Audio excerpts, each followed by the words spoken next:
네, 굿모닝 인포맥스 목요일 시간 함께하고 계십니다. 신영증권 리서치센터 박상욱 연구원 모셔보겠습니다. 연구원님 안녕하세요. 안녕하세요. 반갑습니다. 자, 오늘 삼성전자 이야기 먼저 좀 여쭤보고 싶은데 어제도 2.8% 넘게 올랐고 72,600원 네, 기록을 했습니다. 지금 나흘째 외국인은 순매수를 하고 있고 가격만으로도 지난해 9월 초 이후에 최고가예요. 삼성전자 지금 어떤 상황이에요? 연구원님 보시기에. 이 삼성전자에 네. 대한 밸류에이션을 저희가 굉장히 낮게 줬어요. 거의 역사적 저점인 0.8배대 수준을 줬거든요. 네. 근데 그렇게 줬던 이유가 이제 근본적인 기술 경쟁력에 대한 의구심 때문이었습니다. 디램에서도 좀 잘 못하는 것 같고 파운드리에서도 별로 안 좋은 것 같고 하면서 저희가 좀 낮게 평가를 했었는데 이제 기술적인 측면에서 약간 저점은 찍고 지금 조금 올라오고 있는 단계인 것 같다라고 시장에서 이런 공감대가 형성이 된 것 같아요. 그러면서 사실 이제 어닝단에서는 뭐 큰 변동은 없는데 이제 그 밸류에이션을 다시 리레이팅을 해주고 있는 구간인 것 같습니다. 예, 그래서 최근에 이제 디램 쪽에서도 조금 다시 올라올 거라는 기대감이 있고 네. 파운드리도 사실 얼마 전에 테슬라 수주가 그러니까요. 나왔었잖아요. 실적으로 보여준 거잖아요, 숫자적으로. 그래서 뭐 이런 거에 대한 기대감들 때문에 이제 기술적으로 약간 저점은 찍은 것 같다라는 공감대가 형성되면서 밸류에이션을 좀 다시 높게 주는 그런 현상이 벌어진 것 같습니다. 얼마 전까지만 해도 진짜 어닝 쇼크의 네, 실적을 발표했고 사실 물음표 투성이었던 의구심 투성이었던 삼성전자인데 사실 말씀하신 것처럼 정말 그 포인트가 됐던 게 테슬라와의 계약이잖아요. 거의 3조 규모입니다. 22조 8천억 원 규모인데 위탁 생산, 파운드리 계약 체결 이후에 3거래일 연속 상승했고 이 폭도 뭐 하루에 막 7, 8% 오르고 이러다 보니까 하루아침에 이 계약 한 건으로 시각 자체가 달라진 건가? 이게 잠깐 이러다가 또 발지 않을까 뭐 이런 생각이 있는데 이번 테슬라와의 이 계약 실체 의미 어떻게 보십니까? 사실 네. 이 수주 때문에 오르는 건 맞습니다. 수주 때문에 오른 건 맞다. 네, 맞습니다. 그런데 이제 약간 트리거가 된 것 같아요. 이제 사람들이 삼성전자 파운드리가 그래도 계속 QOQ로 계속 뭐 분기별로 좀 개선되는 흐름을 보여줄 것 같다라는 생각들은 다 있었는데 이거를 숫자로 딱 하고 보여주니까 우리가 들었던 게 사실이었나 보구나라고 하면서 그게 좀 계기가 된 것 같고요. 뭐 실질적으로 이게 엄청나게 큰 규모는 아닙니다. 삼성전자 파운드리 규모 대비해서 이번에 22.8조 원 정도에 되는 수주를 8.5년에 걸쳐 가지고 인식을 하겠다라고 이렇게 공시가 나왔었는데요. 처음에 이제 아침에 나왔죠. 그래서 이 고객사가 누굴까 저도 되게 굉장히 많이 찾아봤었는데 발주처가 어디야? 굉장히 예, 궁금했죠. 네. 근데 갑자기 이제 일론 머스크가 트위터에 그냥 너무 시원하게. 시원하게 이제 공개를 해버려 가지고 이제 테슬라한 게 밝혀졌고요. 정확한 내용을 뜯어 보시면은 이게 뭐 이나노 수주 27년도에 만들어질 반도체, 27년 하반기에 만들어질 반도체가 메인인 것 같고요. 거기에 기존에 들어가던 AI4라는 그 반도체가 있습니다. 테슬라 차량에 들어가는 FSD 칩이라고 생각을 하시면 됩니다. 이제 그거를 포함한 숫자인 것 같아요. 근데 이제 메인은 이제 27년 하반기에 만들어질 그 반도체인 것 같고요. AI6라고 이렇게 부르는 그런 칩인데요. 지금은 테슬라가 물론 이제 엔비디아 칩도 쓰고 있지만 자체적인 서버 칩인 도조라는 칩도 만들고 있습니다. 네. 서버 쪽에는 도조, 그리고 FSD 쪽 이제 그 자율주행이죠. 자율주행 쪽에는 AI 시리즈라는 칩을 탑재를 하고 있고요. 네. 지금 AI4를 탑재를 하고 있습니다. 네. 삼성전자에서 만들어지고 있고 AI5가 아마 내년 상반기에 출시가 될 건데 이거는 TSMC에서 만들어질 겁니다. 이렇게 분리돼 있던 칩을 이번 2분기 실적 발표 때 일론 머스크가 우리는 이제 이거를 분리를 하지 않을 거다. 이걸 그냥 통합시켜 버릴 거다. 어떻게 통합시키는 거냐? 병렬 연산을 통해서 뭐 차량에는 그렇게 많이 필요 없으니까 한 2개 정도 탑재를 하고 로봇도 그렇고요. 서버 쪽에는 한 500개 탑재해가지고 병렬 연산을 통한 AI 성능을 올려가지고 많이 탑재하면 탑재할수록 이렇게 좀 고성능을 구현할 수 있는 그런 칩을 개발을 할 거다. 그 AI6. 이게 AI6입니다. 예, 그래서 언론을 보시면은 네. 이게 뭐 차량에 탑재되는 칩이다, 이게 서버에 탑재되는 그러니까요. 칩이다 굉장히 말이 많아요. 네. 근데 이게 둘 다 맞는 말입니다. 예, 이게 뭐 2개 탑재되면은 차량용, 뭐 500개 탑재되면은 서버용 뭐 이런 식으로 나눠서 하는 게 아니라 합통합을 시키는 식으로 갈 가능성이 높거든요. 그래가지고 약간 이런 수주였다.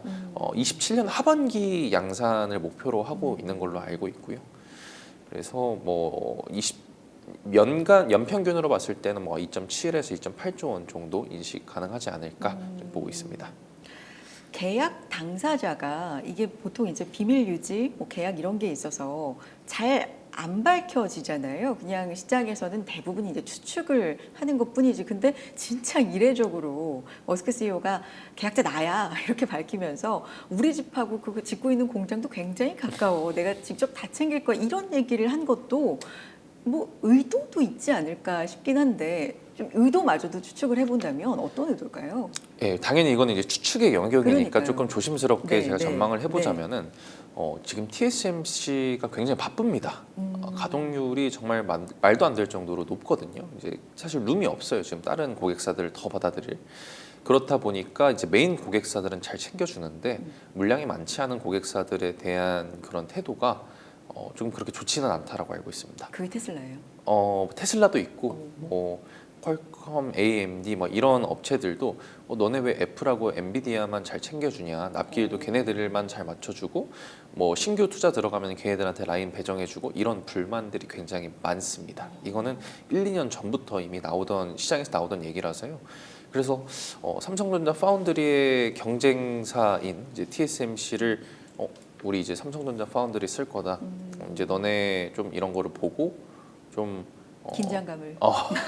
그런 경쟁을 시키려는 의도가 있지 않았을까라는 생각을 조심스럽게 해볼 수 있지 않을까 이렇게 말씀드리고 싶습니다. 요건 이제 업계에 계시기 때문에 그동안에 들으셨던 얘기를 토대로 해서 정말 말 그대로 이제 추측을 해보시는 거지만 일가견이 좀 있어 보이는 추측이다. 네, 뭔가 일견이 뭔가 설득이 되는 그런 추측이다라는 생각도 드는데 어쨌든 이렇게 된다면 삼성전자가 그동안에 발목을 좀 잡혔다라고 말 많이 듣는 부분이 수율이잖아요. 수율. 네. 그러니까 정상적으로 어떤 정상적인 제품이 나오는 전체 생산 중에서 이게 이제 수율인데 이게 상당히 안 잡힌다, 안 나온다. 이 얘기가 너무나 많았었는데 머스크 CEO가 그 수율까지도 직접 뭐 단돌이 잡겠다 뭐 이런 걸로도 해석이 지금 일각에서 되더라고요.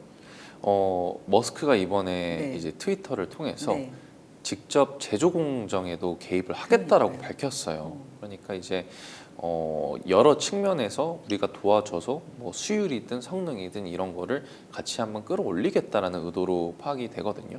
그리고 일론 머스크가 이제 엔지니어 출신이다 보니까 그런 공정에 개입하는 거를 굉장히 좋아한다라고 합니다. 실제로 아직까지도 이제 테슬라 공장에 가서 뭐 유명한 썰이 있어요. 그 전선이 너무 복잡하게 생겨가지고 그거 그냥 다 잘라버렸다.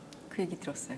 뭐 이런 썰이 있을 만큼 실제로 그 현장에서 뛰는 거를 굉장히 좋아하시는 CEO셔가지고 이번에 파운드리 쪽에서도 개입을 하게 되면은 파운드리가 조금 더 발전할 수 있는 그런 계기가 되지 않을까라는 의견도 있기는 합니다. 저도 실제로 오히려 일론 머스크가 개입을 하게 되면은 물론 제조 이제 파운드리 쪽에선 전문가가 아니긴 하지만 뭐 다른 환경 측면에서 조금 개선될 수 있는 부분들도 있지 않을까라는 생각이 들어서 이건 오히려 조금 더 좋은 소식으로 저는 받아들이고 있습니다. 그러면 물론 뭐 HBM, 파운드리 뭐 이런 나눠지는 것도 있지만 그리고 엔비디아와 삼성전자도 뭐 관계가 물론 있지만 엔비디아 하면 하이닉스로 연결되잖아요.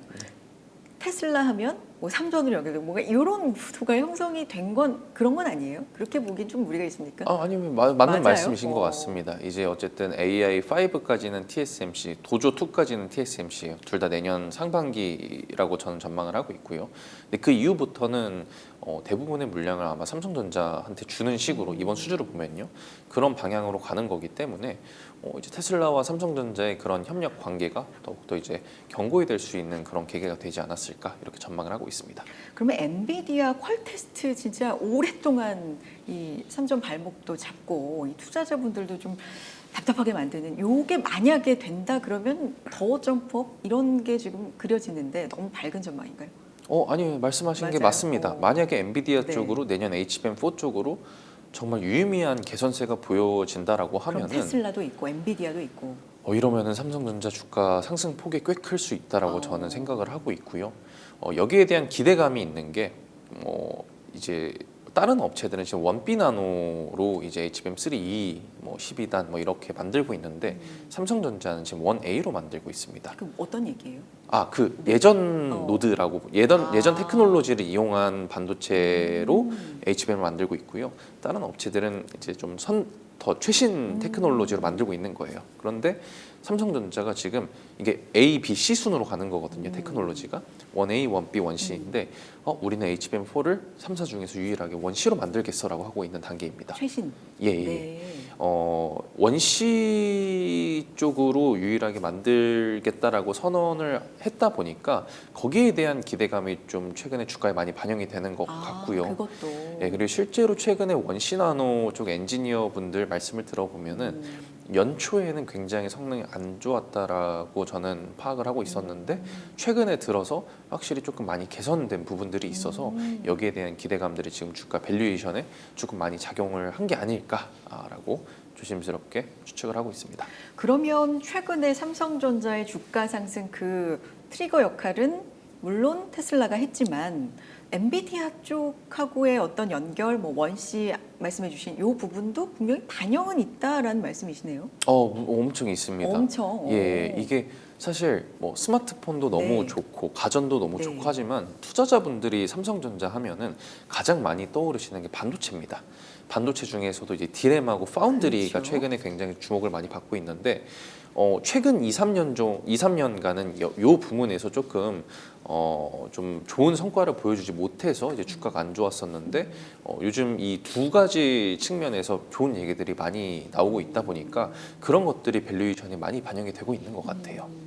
그래서 삼성전자 아까 말씀드린 것처럼 거의 작년 9월 이후에 최고가 기록 11개월 만에 7만 전자 복귀 이런 기록들이 계속해서 나오는데 사실 우리 주가가 굉장히 잘 그동안에 몇 달 동안 왔음에도 불구하고 삼성전자 시총 1위가 너무 못 간다라는 얘기가 있었는데 이제는 좀 가는 건가 더 동력을 키우는 건가 이런 생각도 드는데 일단 다시 조정을 좀 우려하는 목소리도 있긴 있잖아요. 워낙에 삼성전자 좀 오래 기다린 분들이 많고 아직도 8층 9층 이렇게 부조해주세요 이런 분들 분명히 많거든요. 예, 맞습니다. 어떻게 보십니까? 삼성전자 공매도도 좀 늘고 있다고 하는데 주가 측면에서는. 네, 네. 단기적으로 많이 올랐다 보니까 이제 공매도가 당연히 이제 늘어나는 게 당연한 수순이라고 생각을 하고요. 말씀하신 것처럼 주가가 다시 조정받을 리스크가 있기는 합니다. 왜냐하면은 파운드리하고 디램이 좋을 것 같아가지고 지금 오른 거잖아요. 근데 실제로 안 좋으면 어떻게? 라는 우려들이 있어요. 디램 같은 경우에도 지금 HBM4 아직 나온 게 없죠. 다만 이제 정황상 봤을 때 원C로 만드니까 조금 더 성능이 개선되지 않을까라는 기대감이 있는 거고요. 파운드리도 이번에 테슬라 수주를 받기는 했지만 아직까지도 적자를 기록을 하고 있습니다. 이게 단기적으로 반영되는 실적은 아니에요. 그러다 보니까 테슬라만 얘네 이용하는 거고 나머지 업체들은 이용을 안 하면 어떡하지라는 그런 리스크들도 있습니다. 그래서 제가 보기에는 지금 밸류에이션 중하단 정도를 받고 있어요. 1.1배 정도를 받고 있는데 많이 올랐죠. 0.88배에서 1.1배 정도로 오른 거니까요. 그런데 실질적으로 숫자로 뭔가 확정적으로 보여주지 않으면은 이 이상으로 중단으로 가기에는 이게 좀 트리거가 좀 부족할 수도 있다라는 생각을 저도 하고 있어서 다만 이런 것들이 이제 리스크들이 정말 확정적으로 벌어질 거라는 이런 것들이 이게 나오지 않으면은 당분간 이 정도 중하단 레벨을 계속 유지할 수 있지 않을까 이렇게 전망을 하고 있습니다. 외국인 투자자가 이제 9개월 연속 우리 시장을 팔았다 할 때 사실은 삼성전자를 엄청 팔았다. 삼성전자를 판 거다 시장에서. 근데 이제 최근 흐름을 보면 외국인 투자자가 이달 1일부터 그러니까 이달 내내죠. 오늘이 7월 말일이니까 삼성전자 주식을 거의 3조 가까이 매수를 했는데 요게 순매수가 3조를 넘긴다 치면 2023년 4월 이후 처음 있는 일이거든요. 외국인 매수가 이렇게 들어온다. 이게 이제 긍정적이지만 물론 긍정적이지만 한편으로는 항상 이럴 때마다 그럼 삼성전자로 모든 수급이 다 쏠리고 빨아들이면 다른 게 너무 어렵다. 이제 이런 얘기는 나오게 마련인데 시장 전망은 어떻게 봐야 될까요? 그것도 당연한 우려인 것 같습니다. 아무래도 이제 자금은 그러니까 다 좋을 수는 한정적이다 없구나. 보니 다 좋을 네. 수는 없죠. 그래서 보통 보시면은 반도체가 오르는 날에는 순환매가 일어납니다. 딴 거를 팔고 사야 되는 경우도 많기 때문에 뭐 좋았던 조선 방산 이런 것들이 좀 떨어지는 현상도 일어나고요. 2차 전지가 떨어지는 현상도 일어나고요. 그래서 뭐 그거는 당연한 얘기기는 하고요. 다만 이제 외국인 누적 순매수가 YTD, 그러니까 연초부터 이렇게 끌어서 봤을 때는 아직까지도 저는 그 마이너스인 걸로 알고 있습니다. 그러니까 외국인들이 많이 1월부터로 따지면 네, 1월부터로 따지면 아직도 이제 순매수가 마이너스이기 때문에 외국인들 수급이 더해지면은 이 코스피 지수나 삼성전자 주가나 이게 조금 더 올라갈 룸이 있다라고 말씀드릴 수 있을 것 같습니다. 삼성전자하고 하이닉스하고는 최근에는 좀 동조화가 되고 있는데 한동안 굉장히 벌어졌잖아요. 요즘은 어때요? 이게 좀 같이 가나요? 여전히 벌어져 있나요? 갭이 굉장히 많이 줄어들었습니다. 하이닉스 같은 경우에는 둘 다 똑같이 12개월 포워드 PBR로 봤을 때 삼성전자는 뭐 아시다시피 0.88배 막 이런 식으로 받고 있었었고 하이닉스는 잘 갈 때 한 HBM으로. 2배 정도까지도 받고 있었는데 최근 주가를 보시면은 삼성전자는 1.1배, 1.2배 사이이고요. 지금은 올라갔고. 예. 반면에 이제 하이닉스 같은 경우에는 지금 뭐 1.6배, 1.7배 사이 정도로 갭이 굉장히 많이 줄어들었습니다. HBM 얘기는 이제 뒤에서도 잠깐 또 여쭤보도록 하겠고 삼성전자 얘기 이제 마무리를 해보면 테슬라하고의 이 계약 그래서 주가에도 그렇고 어떤 좀 어려운 시기에 동력이 돼준 건 확실한 것 같은데 실제 그래서 이게 이익으로 어느 정도 이어질까에 대해서는 의견들이 좀 갈리더라고요.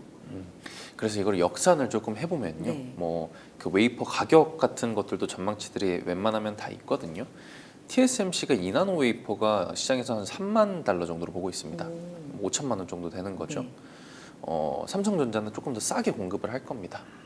그래서 2만 달러라고 가정을 했을 때 8.5년 동안 82.5만 장의 웨이퍼가 나가는 걸로 해석이 된다라고 네. 저는 생각을 하고요. 그러면은 보통 반도체는 월캐파로 얘기를 합니다. 그렇게 봤을 때 한 9K 퍼 먼스 정도에 되는 캐파를 9,000장 퍼 먼스 정도 되는 캐파를 테슬라한테 배정을 해야 될 것 같다라는 결론이 나오고요. 참고로 삼성전자 파운드리 지금 캐파가 한 340K 퍼 먼스 정도 됩니다. 네. 예, 월로 봤을 때 34만 장 정도 뽑아낼 수 있다는 거죠. 근데 9K라고 하면은 사실상 뭐 한 3% 정도밖에 3% 정도밖에 안 되는 수치이기 때문에 34만 중에 9니까. 예, 34만 중에 9천 장이니까요. 네. 이게 엄청나게 크다라고 얘기를 할 수는 없어요, 사실. 다만 이 파운드리 특성상 고정비가 굉장히 높습니다. 장비를 사오면 이게 감가상각비로 다 원가에 들어가거든요. 그러다 보니까 이 감가상각비 고정비만 충당하면은 그 이후로 만들어내는 거는 사실상 거의 다 이익 쪽으로 잡혀요. 그래서 테슬라라는 레퍼런스를 통해서 다른 고객사들까지 2나노, 3나노에 추가할 수 있다라고 하면은 이거는 분명히 이제 호재라고 저는 생각을 합니다. 예. 그렇군요. 관세 협상에 있어서도 지금 이재용 회장도 가 있고 미국 가 있잖아요. 그러니까 지금 테슬라하고의 이런 어떤 계약 이런 걸 계기로 해서 반도체 같은 경우도 뭔가 제안을 할 거다 뭐 이런 얘기도 시작에 나오고 기대 효과가 삼성전자 측에서도 뭐 국익도 국익이지만 삼성전자에도 좀 있습니까? 이 협상에 따라서? 이거는 빼놓을 수가 없습니다. 빼놓을 수가 그래서 없습니까? 이제 대기업 회장님들, 뭐 부회장님들이 지금 다 미국 자주 가시는 게 삼성전자, 현대차, 한화까지도. 예, 지금 미국은 딱 그거예요. 너네 관세 맡기 싫으면은 미국에 공장 지어라라는 스탠스입니다. 근데 이거를 정부에서 대기업들한테 어떻게 할 수가 없잖아요. 사실 강제적으로 할 수가 없잖아요. 그러다 보니까 어느 정도 좀 이렇게 미국에 와서 이런 미국 투자 같은 거를 고려를 해봐라라고 이렇게 협상을 하고 있는 걸로 알고 있거든요. 그 중에서 삼성전자가 사실 제일 규모가 크다 보니까 이거를 빼놓을 수 없다라고 보고 있고요. 실제로 최근에 테일러 팹이라고 해서 지금 되게 굉장히 밀린 파운드리 팹이 있는데 이거를 다시 장비를 채우고 가동하겠다라는 얘기가 많이 돌고 있습니다. 테일러 예, 공장. 지금 네. 예, 텍사스에는 원래 팹이 있었고요. 네. 이거는 가동이 되고 있었고 신규로 테일러 쪽을 올해 말 그리고 내년에 장비를 들여가지고 가동을 하겠다라는 얘기가 많이 들리고 있고요. 제가 이제 장비 업체들 탐방을 많이 다니는데요. 이 장비 업체들도 하반기에 테일러 팹에 대한 수주 기대감이 많이 있는 걸로 알고 있습니다. 장비 업체 말씀해 주셨으니까 어제 같은 경우도 이제 소부장 쪽으로 좀 온기가 퍼지는 모습이고 삼성전자가 이렇게 잘 갈 경우에는 장비들 중에서도 또 이 수혜 정도가 좀 다르긴 하잖아요. 어디는 수혜가 크고 뭐 이런 맞습니다. 거에 따라서도 약간 좀 옥석가리기가 되던데 소부장 쪽은 어떻게 보세요? 소부장 네. 쪽은 테일러 팹이 네. 정말 가동이 된다라는 가정이 맞으면은 요 기대감도 어제는 또 있었던 거예요. 어제 그제 많이 있었습니다. 예. 당연히 너무 좋은 얘기인 것 같아요. 원래는 낸드 쪽은 지금 상황이 너무 안 좋아서 투자가 거의 스탑된 상태고요. 전환 투자 정도만 일어나고 있고 디램 쪽은 괜찮습니다. 디램 쪽은 하이닉스도 그렇고 삼성도 그렇고 일부 투자가 들어가는 분위기고요. 파운드리도 사실 거의 삼성전자가 스탑이라고 저희가 보고 있었는데 어쨌든 플러스 알파로 신규 투자가 들어가는 거다 보니까 장비 업체들 측면에서는 이제 기존 대비해서 눈높이를 높일 수 있는 그런 트리거가 됐던 것 같아요. 그러면 관세가 이제 부과가 되고 품목 관세도 부과가 되고 뭐 이런 게 이제 정해진다면 반도체 영향은 어때요? 관세 영향. 좋지 않을 가능성이 높습니다. 왜냐하면은 지금 IT 이제 노트북이나 메모리나 뭐 저기 스마트폰이나 이런 거는 보편 관세, 상호 관세를 안 매겨졌어요. 품목별 관세를 따로 매기겠다. 자동차나 의약품처럼 이렇게 하고 있는 상황인데 아직까지도 공개를 안 했습니다. 그렇죠. 원래 5월에 나왔어야 돼요. 그러다 보니까 지금 빵프로입니다. 그래서 스마트폰을 만드는 업체든 PC를 만드는 업체든 이런 업체들이 미리 사가고 있는 거예요. 어차피 이거 확정되면은 20%든 30%든 가격이 오를 텐데 네. 그러면 지금 쌀 때 가져가는 게 좋지 않겠냐? 어차피 썩는 것도 아닌데 이거를 풀인 수요라고 합니다. 풀인 수요. 미리 선제적으로 땡겨가는 수요라고 하는데요. 이런 풀린 수요가 이제 업계에서는 3분기 정도까지만 유지가 될 거다라고 보고 있고요. 어쨌든 3분기 중이나 4분기에는 관세가 확정이 될 거기 때문에 그때는 이제 재고 소진 구간으로 들어갈 거다라는 전망이 많아요. 그래서 올해 4분기 그리고 내년 1분기까지는 디램 가격이 HBM을 제외한 디램 가격이 조금 빠질 가능성도 높아 보입니다. 네. 그래서 좀 좋지 않은 뉴스죠, 사실. 예. 그러면 앞서서 좀 긍정적인 얘기들 쭉 분석해 주셨고 관세는 이제 미리 땡겨서 산다 이런 것까지는 3분기까지 반영이고 그 이후에는 아마 좋지 않을 거다. 그러면 좋지 않은 거랑 좋은 거랑 이렇게 합쳐진다면 그래서 네. 어때요? 좋은 측면이 조금 더 많은 게요. 그래요. 원래 그게 좀 HBM이란 게 더- 없었잖아요. 이게 뭐 있긴 했지만 굉장히 작았었죠, 비중이. 근데 지금은 비중이 많이 올라왔습니다. 참고로 올해 말 기준으로 디램 3사라고 하면은 삼성전자, 마이크론, 하이닉스 이렇게 있잖아요. 이 업체들의 일반 디램 캐파를 한 27% 정도 HBM으로 전환을 합니다. 그러면은 일반 디램 캐파는 아무리 많이 만들어도 예전에 한 70% 정도밖에 못 뽑아내는 거죠. 공급 제약 효과가 있는 거예요. 그렇다 보니까 예전에 다운 사이클 때는 그 골짜기가 굉장히 깊었어요. 떨어지는 골짜기가. 그런데 이제는 당분간 한 뭐 1, 2년, 2, 3년 동안은 그 골짜기가 깊지는 않을 거예요. 공급 제약이 있기 때문에 조금 지나면은 수요가 항상 올라오기 때문에 이제 공급을 다시 초과를 할 거고 하다 보니까 깊지 않은 골을 형성하면서 되게 짧게 오르고 짧게 떨어지는 하지만 방향은 우상향하는 그런 사이클이 당분간은 조금 지속되지 않을까 이렇게 전망을 하고 있습니다. 디램은 그러면 공급 제약이 생기기 때문에 시차를 두고 수요는 이제 좋아질 거다라는 거고 맞습니다. 수익은 HBM이 더 좋은 거잖아요. 수익은 수익성. 엄청 좋습니다. 그렇죠. 엄청 HBM 은. 좋은 거니까. 그래서 이제 HBM 얘기를 해보면 하이닉스를 거의 뭐 여기까지 이끌어왔다라고 해도 과언이 아닌 게 HBM인데 이게 하이닉스한테 이제 약간의 스크래치를 줬던 게 결정적으로 골드만 보고서 예. 네, 경쟁이 이제 심화되면서 가격 경쟁력을 하이닉스가 결국에는 주도하는 게 좀 안 될 것이다라는 거였거든요. 그때부터 물론 뭐 의견은 좀 갈리긴 합니다만 시트는 또 다른 의견을 낸다든지 좀 갈리긴 합니다만 약간의 흔들림, 주가의 뭐 우상향에서 약간 좀 멈추는 모습 이런 거는 나타나고 있어요. 이건 맞는 얘기입니까? 의견 어떠세요? 맞는 얘기라고 저는 생각을 합니다. 그러니까 가격 경쟁력을 잃을 수 있다. 가격 결정권을. 예, 맞습니다. 네. 왜냐하면은 엔비디아도 사실 작년에 마진율 피크를 찍었고요. GP 마진, 매출 총이익률이라고 해서 작년에는 뭐 70% 후반까지 갔는데 지금 70% 초반으로 떨어졌어요. 아무리 좋고 아무리 뭐 그런 쇼티지가 나는 제품이더라도 결국에 많이 생산하다 보면은 나중에는 오버서플라이가 될 수밖에 없거든요. 엔비디아도 그렇고 HBM 쪽도 그럴 거예요. 지금 올해하고 작년 HBM으로 돈을 굉장히 많이 벌었습니다. 내년에도 많이 벌 거예요. 지금 하이닉스의 영업이익 추정치가 한 34조 원 정도 되는데 올해 그 중에서 20조 원 정도가 HBM이고요. 내년에는 20뭐 한 7조 원 정도까지도 벌 것 같아요. HBM으로만. 그러다 보니까 이제 많이 생산하게 되죠. 마진율이 60%, 50% 이렇게 되다 보니까 많이 만들었는데 계속 캐파 증설하고 많이 만들다 보니까 이게 조금 더 수요보다 많을 수 있겠네라는 우려가 나오고요. 공급이. 제가 만들어 놓은 HBM 글로벌 수급 모델 상으로도 내년에 수요는 한 35억 기가바이트 정도 되는데 공급은 한 40억 기가바이트 정도 나오는 걸로 계산이 되더라고요. 그럼 나머지 그 5억 기가바이트는 재고로 쌓이든 아니면 조금 가격을 낮춰서 팔드니까 이런 현상도 나타날 수 있어서 거기에 대한 우려는 저도 골드만삭스 리포트에 조금 동의를 하는 바 있습니다. 근데 이제 전반적으로 AI 시장이 어떤지를 보면 조금 전에도 메타 실적도 공개되고 예. 지출 더 늘린다, 네, 투자 네, 더 한다, 네. 뭐 이런 얘기도 있었고 범용 AI 얘기도 이제 또 나오고 있고 AI 쪽으로는 수요가 계속 되는 게 맞는 거잖아요. 맞습니다. 그러니까 장사가 그러면 잘 될 수밖에 없는 환경이긴 한데 네. 아까 말씀해주신 공급이 과잉되다 보면 뭐 가격 결정권을 잃고 요거 사이에선 또 어떻게 종합적으로 봐야 되는지 그것도 너무 헷갈려요. 이거는 내년 들어가서 상향 조정이 될 수도 있어요. 상향 조정? 예, 어떤 그 빅테크 업체들이라고 네. 하죠. 마이크로소프트, 네, 네, 구글, 네. 아마존 이런 업체들의 지출이 상향될 수 있습니다. 지출이? 예, 네. 캐펙스라고 합니다. 아, 이제 자본 지출이라고 하는데 지금 애널리스트 분들은 사실 지금 현재에서 바라보는 내년 추정치 베이스로 같이 HBM을 추정을 하는 거예요.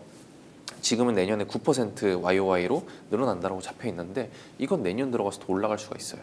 그러면 수요도 같이 올라가는 그림이 되는 거고요. 올해도 똑같았습니다. 올 초까지만 해도 빅테크 업체들 올해 다 합쳐가지고 3천억 달러 정도 캐펙스 쓰겠다라고 했는데 실제로 지금 3,900억까지 그 추정치가 상향 조정이 됐습니다. 더 쓰는 거군요. 예, 30%가 연간 반년 동안 올라간 거죠. 그런 것처럼 내년에 만약에 빅테크 업체들의 캐펙스가 상향 조정이 되고 네. 엔비디아의 추정치가 상향이 된다라고 하면은 HBM 수요도 같이 상향 조정이 될 거라서 이 5억을 메꾸게 되면은 사실 오버서플라이 이슈가 조금 완화될 다시 수 들어갈 있다. 가능성도 있습니다.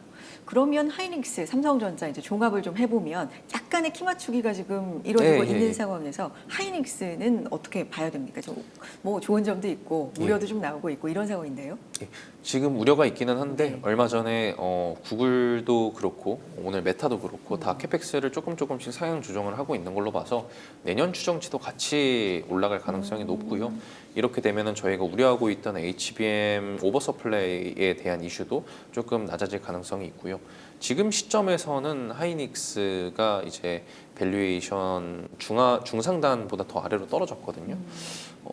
밸류에이션 측면에서 메리트 있다. 그리고 내년 연간 PBR로 봤을 때 한 1.5배, 1.4배 정도로 밸류에이션 매력도가 상대적으로 더 있다라고 말씀드릴 수 있을 것 같습니다. 알겠습니다. 오늘 여기까지 듣도록 하겠고요. 지금 반도체, 특히 삼성전자 중심으로 해서 외국인 매수가 들어오고 뭐 관세 관련된 이슈도 있고 종합적으로 어떻게 봐야 되는지 이야기 들어봤습니다. 신영증권 리서치센터 박상욱 연구원 함께했습니다. 오늘 말씀 고맙습니다.